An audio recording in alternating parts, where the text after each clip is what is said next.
Okay, good. So I had made a tissue box kind of similar to this, but with mitered corners. I saw it in a gallery. And I think maybe we even talked about it. So I saw it in a gallery in Vermont. They wanted like $250 for one of these things. They did. So so I made a few of these, and then did you buy? What's that? Did you buy? Yeah. And then Bill Woodard saw that and he says, "Oh, yeah, that's a good project for Camp Quali." Yeah. So anyway, I made 12 of these for him, and I just nailed one together. So basically, I don't know if you can see the detail here, but I just cut like a dado on each other one. So this would go together square. And then I pre-drilled the holes, so when they take these kits there, they can just nail them together. Yeah. So, and the top, is just a piece of 1/4-inch pine, and I squared it up, and then I had a template that I drew the circle, cut it out on a scroll saw. It's an ellipse. Yeah, well, it works just right with the tissues. It's an ellipse. I stole the design from the $250 one. So, Did you take the tissues out and trace it right there? I just took a picture with a phone, Plus, his website was pretty good. Yeah. But so then after I roughed it out, then I double face taped my pattern to it, and then just used a router bit, a pattern following bit, to get it the same as the template, and then just used like a 1/16 inch round over to kind of hog that around. And I did it on both sides because when these kids are nailing together, they may get the top on the top, top on the bottom. So, and it just kind of floats in here, which is fine. So I got 12 of these things, and then when I was milling this wood up, I was sure it was pine, but it's soft maple. So, but it still is going to work with the brads. Unless one of the kids says, "Hey, this is soft maple." Yeah. The next thing, I've been fooling around with some turning, and what this is it's a split turning. So what you do is you just take 2 pieces of wood before you start, and you glue it together like a brown paper bag, and hot glue. They do, yes. So you glue it together, and then before you put it on the lathe, you got to really drill a center hole, because if you try and run the tailstock and the 2 things up, you could split it apart. But basically, you just turn whatever pattern you want, and then just take a chisel and hit it, and it splits right open. And like in the 17th century, on the front of a lot of furniture, they had contrasting these split turnings, and they would ebonize it. So maybe on oak, this would be a dark color to kind of give you a contrast. So there's a lot of different things you could do. If anybody has seen 18th century, some chest of drawers, on the sides they'll have quarter columns. So that's what they did. You just glued up 4 pieces with it, and then turned it and split it, and now you've got a turning that's a 90 degree. So it's kind of a little neat technique. And then this is the last thing that I was working on. This is actually called a flame finial. So what this would do, it would sit up on the top of either a grandfather clock, one on each side, or some high boys. And some of them had actually 3. So, one on each side, and then on the bonnet top, one up in the middle. And then typically if it had 2, the flame would go one way on one side and the other way on the other side. So this is actually not as hard as it looks, but it takes some time. So here's a pattern of what you're doing. So you're turning, this pattern on the lathe, and this just looks like a tapered cone. So it's a 2-step process. So you turn this whole thing, and then you take it, you stop turning, and then you have to manually shape this. And without trying to spend 10 minutes trying to talk through this, there's a really good video tutorial on fine woodworking. I think Phil Lowe talks about how he does this. And so basically, once it's turned, you lay this out, and there's a way to do that. So what you need to do first is, I just built this fixture to be able to put horizontal lines on the wood. So this is, you can adjust this height so you got right at the center of the lathe, and you just mark that, and then you have to be able to turn it 90 degrees to put another one. So you basically have 4 lines going around it, and this fixture allows you to do that. And the way this is, you can adjust it up and down depending on the height of the distance between your lathe bed and your center. And then you put vertical lines going around, and then you just kind of connect the dots. So if you haven't done this before, it's kind of like it's a little bit of Greek. But basically you carve this. So you carve it and then finish it up with files and then sandpaper. But you have to be careful because you could knock these edges off. So you got to go slow, and that's what takes time. And this is walnut, and it's relatively soft. But it still takes time to do. And it was kind of a neat project. So now all I got to do is build a high board and set it on. Easy part. Yeah. So any questions or anything? Yeah, how'd you get the 180 pin? What'd you do to get that? So how to To get the exact center on both sides for your pencil. Okay, so some lathes have an indexing pin, but so what I did, I just built a faceplate that I fastened on here, and I just cut notches. I laid it out with a protractor, so I would have notches, and this had a little stop, like an indent, and I would, kind of put a lever in there to hold it in place. And you could it's on a pivot, so you could push it and move it 90 degrees and put it back in again. Yeah. And that allows you to shape this. So basically this carving, before I finished the end, it was longer. So I actually did that carving on the lathe, but the lathe wasn't spinning. It's just actually a fixture to hold it while you're working. And that's why I had to take Ray's mini lathe for a little while. And Ray's. And it's perfect. The mini lathe is perfect because you just set it on your workbench, and now you're at a good height to shape the thing. And the first one I made was out of poplar. Just kind of get the hang of this. But it really it wasn't as hard as I thought it would be. It just takes time. And what amazes me that 18th century. Guys were making these things with no electricity. They're probably using a pole lathe, and just incredible that they were able to do that. They probably had more mechanism than you think too. They probably had a gadget that ran a little motor across. I don't know. 18th century, I don't think so. So anyway, any other questions? All right. Group build on it. How about going in the other direction for the other one? So basically you would just lay it out. You would just lay it out the same, but then connect the dots the other way. Because you'd be carving against the grain, wouldn't it? Well, actually, that's a good point. So after I lay this out, like in the recess, you go around with a saw and you just cut to a certain depth, maybe 3/16.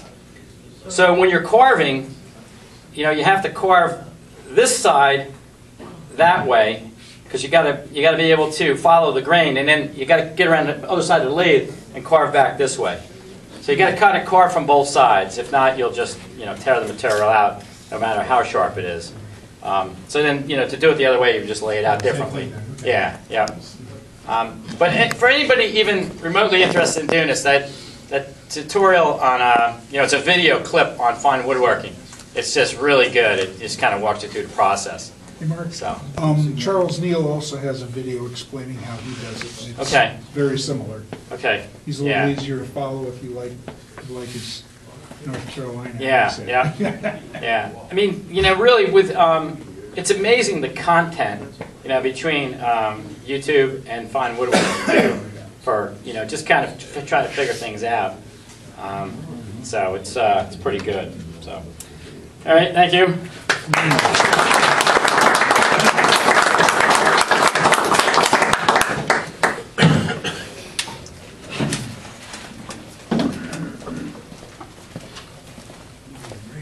If anybody is not familiar with them, this is a spool cabinet reproduction.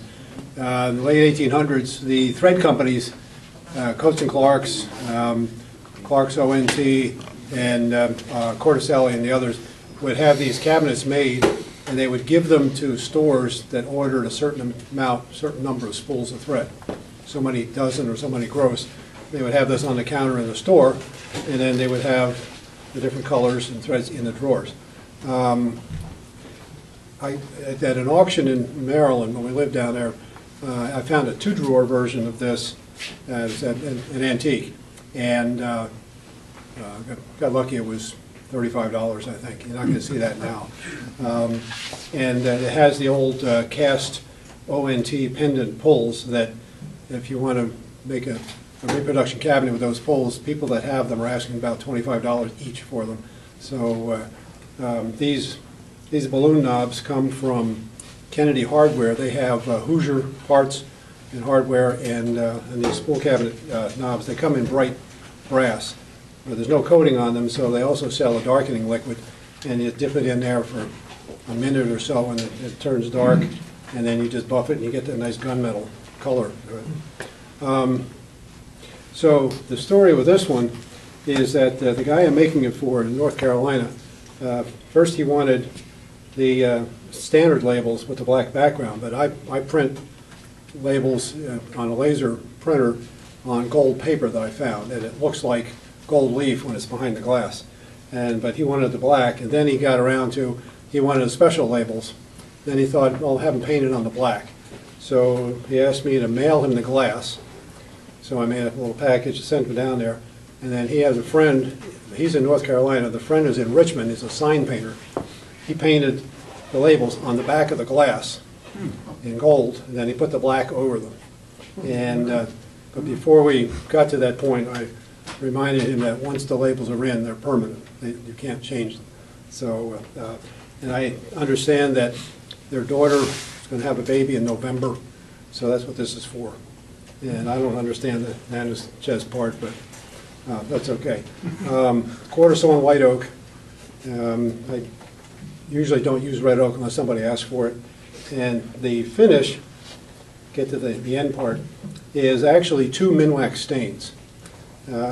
Customer and I went back and forth for several weeks over the color and what he liked. I sent him a bunch of samples, different things, and this is the color that he liked. It's a Minwax English chestnut, and I brush it on, wipe off the excess, and when it dries overnight, and I come in with a Minwax liquid red mahogany, brush that on, wipe off the excess, and that produces this nice color. Go back to the discussion we had about hook matching and the light effect. You get the 2 different angles where the light hits it, and it reflects it differently. But in this case, I wanted the impact of the rays in there. Plus, the customer's not a woodworker, and he's already excited about it. So this is just, he'll wet himself. You know, that's it. The original cabinets had the vertical frames go all the way down to the table, and this was just an applied molding going all the way around the edge. And it always looked a little shaky to me. So what I do is I make 2 mitered frames on the bottom, one here and one here, and I saw cut the relief in here just for little accent. And then I put a dust panel in the upper one of the frames. For mitering, turns out to be a piece of cake. I was having all kinds of trouble using the table saw miter gauge, and I bought this plastic thing that rides in the slot. It's got a little nylon adjusting screw, and it's 90 degrees. You've got 1/2 of the joint going this way, and the other end of the other piece the other way, 90 degrees. And the 4 of them, they close the rectangle and they meet. So it gives them pretty good, less than 20 bucks for the thing. It's one of the catalogs I got it in. So I try to use all the features that were in the original cabinet. If you see any others that people make, usually they've got those vinyl stick-on labels that they just put on a flat front. The originals had the glass embedded in the front, And the finger joints are, I think, one of the signature features of the older cabinets. These turned out to be pretty easy, too. I had a lot of trouble to start with, but then in the different magazines, I found a couple of different jigs for cutting the finger joints. And so I decided to dedicate this miter gauge to this thing, where this little pin is 1/8 of an inch, which is what the fingers are, and that the saw cut is 1/8 of an inch away. And so once that's adjusted with the fine adjustment of the two pieces, then once you get it set, then you just start cutting the joints. And these 4 with the test cuts, there's over 350 cuts. And this is the setup I had on a previous project a couple of years ago, and I just picked it up, put it down, and it cut like it should. So this is the way to go. There's one that has no adjustment, and that's hard to use. You wind up making and remaking it. Anybody who's not done finger joints on the table saw, I prefer the table saw to the router. I bought, I don't remember whose it is now. What's the name of it? Anyway, it's a blade that's got a flat grind on the tips of the teeth, so that the bottom of the kerf is flat, so you can make accent cuts and you don't have that little peak in there. And so it works pretty well on these. And so this goes in next to the pin. You run it across the blade, you pick it up, and then you straddle the pin, you go through there, and then you go to the next one, and you just keep on going. So that works if the number of, if your stock adds up to an even number of eighths. Did you decide that on the? Yes, but, well, this is 2.5 inches. Okay. And intentionally so. Partly because the original cabinet had 2.5-inch drawers. But even if it isn't, I start with an even number, 2.5. And you'll see on some of these drawers, the couple of the fingers are thinner. I adjusted the top of the bottom. Got it. And then it also helps to take a backer, like a thin piece of plywood or something, and put it in behind this thing so that you don't get tear out, which gets ugly on the inside of the drawer corner. Can you gang them? I don't like to do that. It hasn't worked out well.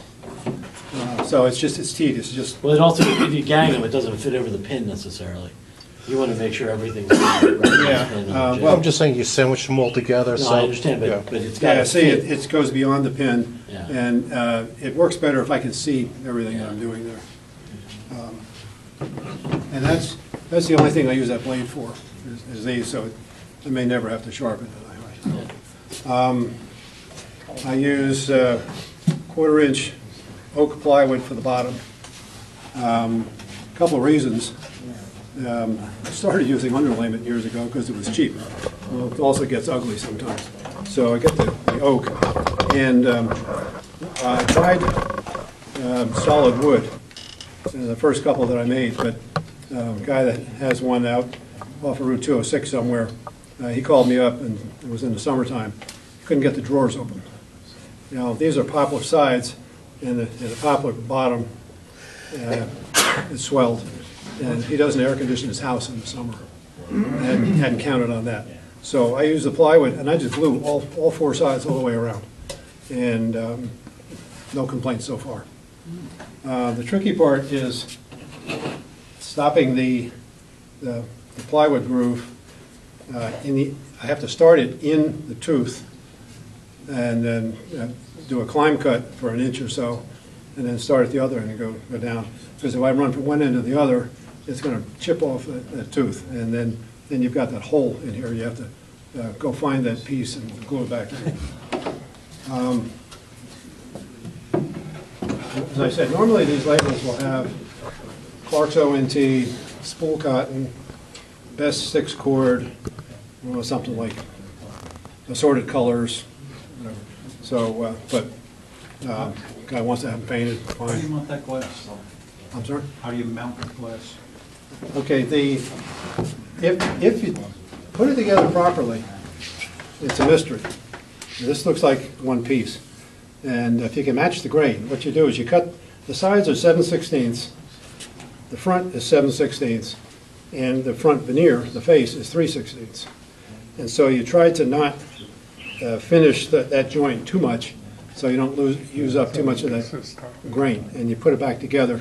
So that's why you leave this longer, so you can adjust it, and then sometimes you meet the grain. In the front of the backer piece, you lay your glass down, and you get your outline, and then you, on the router table, with stops, and then you turn it around, and then you get your glass down in there. And this is where it gets tricky. You can't go too shallow, because if the face veneer presses on the glass, it's going to break before it gets to the customer. I've got one that's actually loose, and I'm cheating a bit. I put a little clear silicone in the top and then trimmed off the excess. He won't know the difference. I had one that went to Texas, and UPS managed to crack the glass in the top. But that was the standard labels on paper. So we went back and forth a bit, and so I managed to collect on it, had her send me back that drawer, and I was able to, on the table saw, slice off this front to where the blade was just up against the glass. Ooh. And then I came up with a thin filler to go in, and I replaced the glass, put the label back in, and then glued that back on, and then the stain made it almost match in there.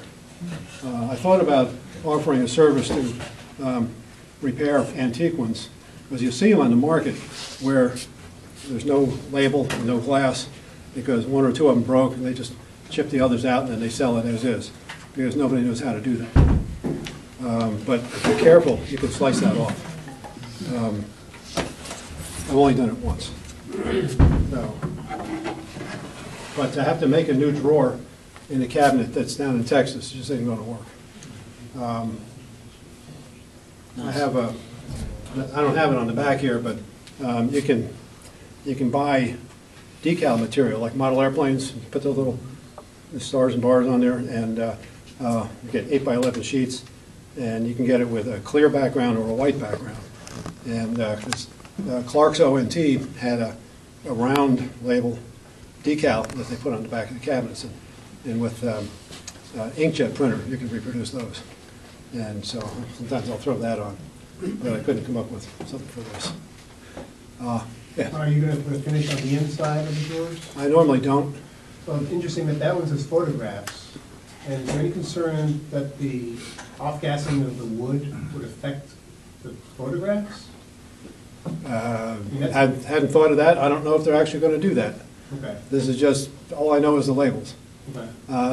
There's another cabinet that I make that's, we got it at an auction, and it's called a thread cabinet, and it's got slender drawers that are about 1 1/8 inches deep. So it's a solid front, and there are 7 drawers. And I've made 12.5 of those. A woman in New York State houses an origami collection in it. Someone else has a knife collection. A guy in Jackson has a fossilized shark teeth collection, rubber stamps. And I don't know if anybody actually puts fabric or anything like that in these things. I was focusing on quilters for years, and now I've discovered embroiderers, so that's a whole new area. That's kind of it. What's the price of it? I'm sorry? How much do you charge for that? $550. I was charging less for a while. I made a lot of them. It didn't make any money, and so I raised the prices. Sales stopped, and so then I eased up a little bit. The day after I dropped my price, I got this order. He hadn't even seen it. It's tough. The best I've done on a 2-drawer was 50 hours. And I kind of make it a time-consuming way. You know, the drawer joints, the finger joints there, the way I do the bottom. Oh, another kind of important thing. The antique ones, The grain, there's no competition among the grain except for the top, because the side frame is front to back and the top goes side to side. That old one we have is nailed through the top, and there's no splits. I won't do that because I wouldn't get away with it. So what I've done is I biscuit 2 back here, 5 across, and 2 here. And then, if you can see it, I've got 2 figure-8s on this side, not that far apart, and 2 over here. And they're let into the underside of the top, so that if it's going to move, which quarter sawn shouldn't much, it can move a little bit this way. I just ask them to not pick it up by the front, because this thing will weigh over 50 pounds when ready to go. But again, there's been no complaints about those. Richard, the drawer blades and the dividers, you've notched them into the front frame members? So, well, no, what I've done here is I make dust panels between the drawers, and that's a mitered frame out of poplar with a little plywood. And then the face of it is the white oak, and that's the same thickness, and that's glued on. But it extends out, and where it's got the bullnose, the recessed bullnose, I extend that over, and that overlaps the bevel that runs down the side. So you slide it in from the front when you slide it in? Yeah. And it's really just a coat Well, cut, really. the way I do the dividers, I built the thing upside down because of the figure-8s. And so I cut a 1/4-inch poplar, and those are fillers on the sides, and then the dust panels stack up and glue on top of those sides.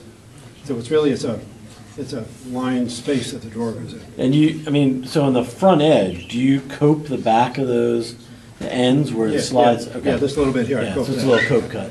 Yeah. And Nice. if you're feeling good, you can do that on a table saw. I don't. I use a Japanese saw. Yeah.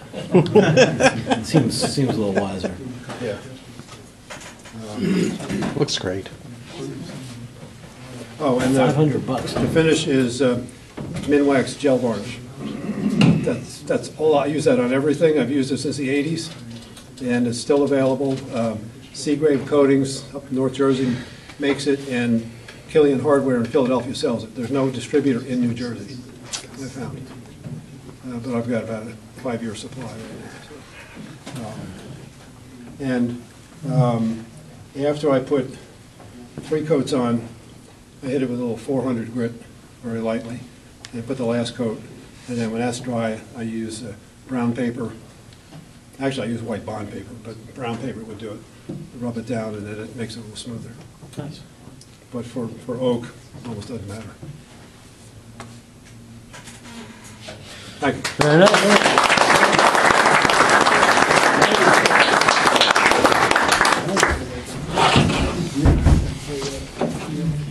I think this is yours. Last but not least. Not quite. Oh, yeah. Oh, my goodness. Try to rush it up. Everybody's box makers. You have a lot of scrap in your scrap pile for a beginning woodworker. These kind of projects are ideal. Basically, you can do these boxes, and I have many variations on the same theme. Mitered corners, any kind of wood you want to use, contrasting colors, so forth. There are many books written on these kind of boxes. What I like about them is they're relatively easy to make. You can make them in sets of 6, 8 at a time. You do your setups and so forth. This is hard maple. You've got a Wenge, am I pronouncing that correctly, spline in here with a Paduk top, lift-off top. These little solid brass lift-offs are, did I pronounce that wrong? The key. Huh? I'm teasing Steve. It's a key. When you're going across the joint that way. He's being pedantic. If you go to the length of the joint, it's a spline. Oh, then what is it? It's a That's key. key. A key, okay. Stand corrected. Okay, so you got the keys. It's a mitered corner. But these solid brass tops, which I really enjoy because they set off the piece, get them on the internet. I believe the website is Knobs and Things, believe it or not. But stupid little knob is about $6 a piece. But you can make them, and for, like I said, a starting hobbyist, very easy to do. You can do the whole piece on a table saw. I do have a router table, so it's an advantage to doing that. This is a piece, and depending on what profiles you have available, if you have a router table, there's many different ways you can profile the side of your piece. This again is Paduk. You can buy the pressure sensitive felt from Rockler. Comes in sheets about 12 by 24 or thereabouts, fairly cheap. Take your 1/4 inch thick material and you take the backer off the pressure sensitive felt, put it on your board, put it inside, glue the whole thing up. It comes together pretty quickly. I believe this is Sapuli, and I put, I don't even know what this is, but just to contrast it, I glued these together. Again, another lift off top. Nice. A little different configuration to the bottom. And another variation on the theme, hard maple, key. And I thought it'd be interesting to try one of these guys. I'm not even sure what the proper name of it is. That's awesome. Yeah. So, Nice. again, you see, once you you do your setups and you do like 6 or 8 of them at a time, and it's basically scrap. And if you, with some of the like the hard maples, and if you wanted to do it out of something with some really distinctive grain, if you lay it out properly, you can match the grain up as it wraps around your box and give it a very interesting, desirable texture to it. They make great gifts, and if you're lucky, you can sell some and make a few bucks. I'm not that lucky, but I end up giving them away. Fairly straightforward. Questions, comments? Only one. Did you bevel the top edges before you assembled or after you mean this? glued up? Yeah, both of those. This right here? This beveling me? No, this side. Oh, this, I'm just trying to remember. I think I may have beveled it when it was a flat board, and then cut it. I have a router bit that's got a 30-degree bevel on it. I just put it on the router table, but again, a lot of them you can just make out of scrap. If you see a board that's got some nice grain on it, different colors, mix and match, they come out great. There's endless variations on the theme. Thank you.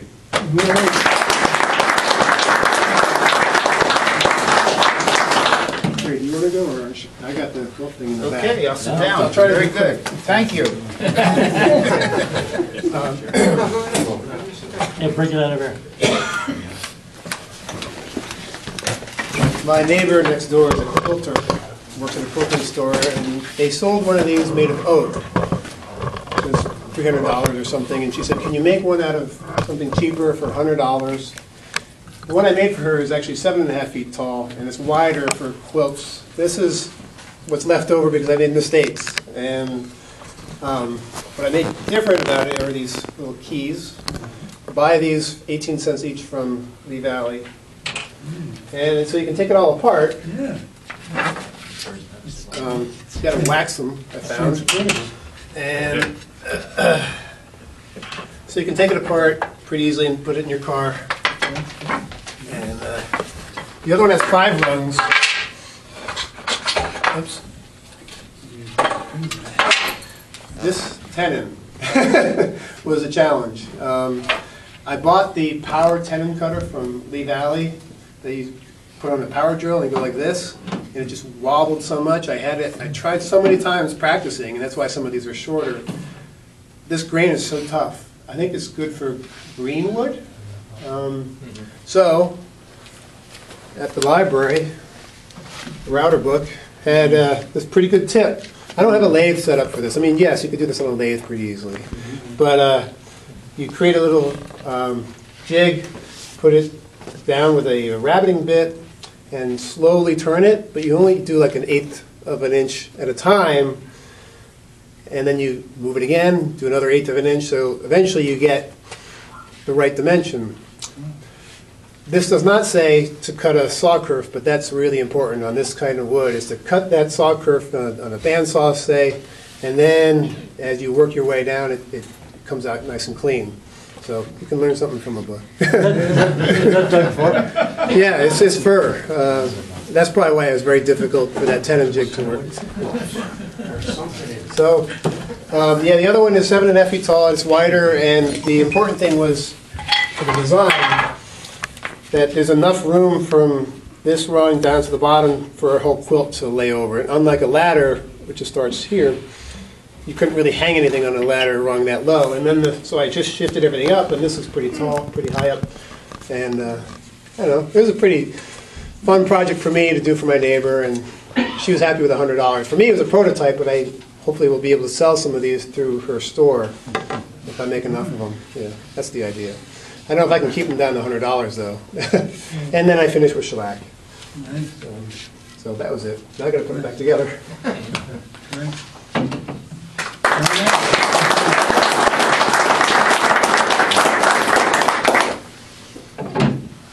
You're on. Now you. Does everybody see over here? Okay. All right. I got a few things, real simple. I tried making some wine bottle finials out of scrap, like Walt. I like free scrap wood, and I reuse it to death. The corks I got from Woodcraft, they made with a hole in it for a 3/8 inch dowel. Oh, cool. And these are, everybody remembers I made eggs. This was an egg that didn't quite work out right. So now it's wine. So that was fun. I'm going to try to make some, and if you look closely, this is a flame finial.